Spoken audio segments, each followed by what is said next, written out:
Hello everyone, welcome. Today I will try out oil painting for the first time. Yay! Excited mo si ate. So what happening here is that I having a hard time to open the lid. So what I did is that I boil a water then dump it to loosen it up. To be honest, I already had done an oil painting before, but I guess it is my first time to try oil painting here in this channel. So, yeah.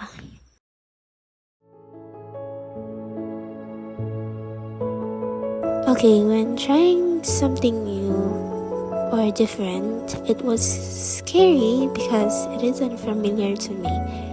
In that sense, you don't have any idea what you are trying to do, so that is why we tend to just go on the flow, which what we call unplanned. We have no idea what path we are going to take, but it is okay if you don't. Actually, it is a good thing because it will lead to some learning. Tulad ng nangyayari dito, hindi ko talaga alam kung ano tong pinaggagawa ko.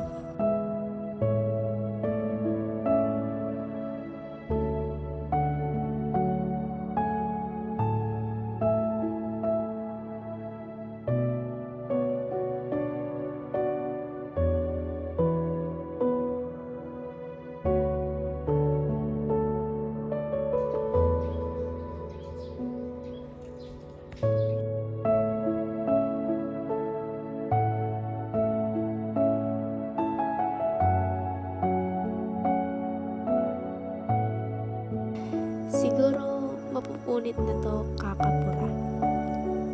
Pero alam nyo, ang buhay ay mahirap burahin.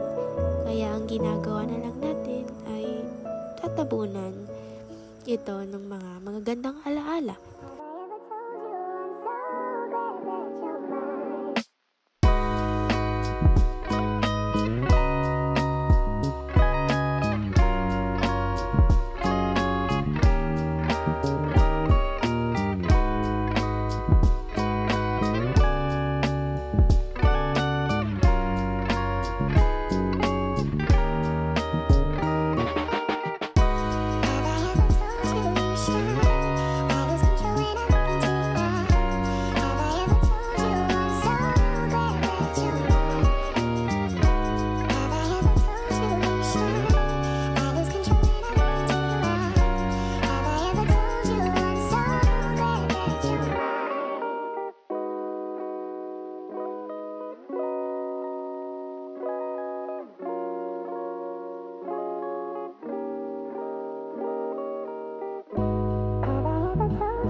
So, yun nga po, nahihirapan ako sa kamay.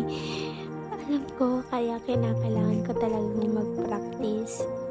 Well, this painting set me a reminder na hindi talaga ako magaling.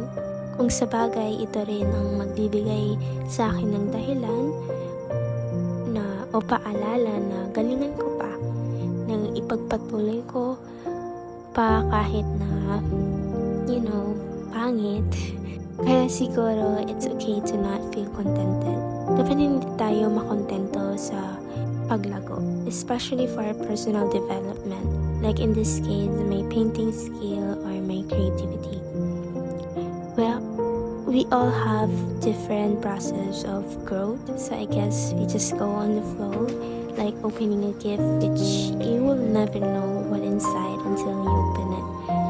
Kumbaga, mabibigla ka na lang. But of course, you should set a goal for you to know what you should expecting, to not feel any disappointment. Well, I hope what I'm saying is making sense. Talaga lang, hindi ko na alam pinagsasabi ko. So, siguro hanggang dito na lang, guys. See you soon in the next video. Bye-bye!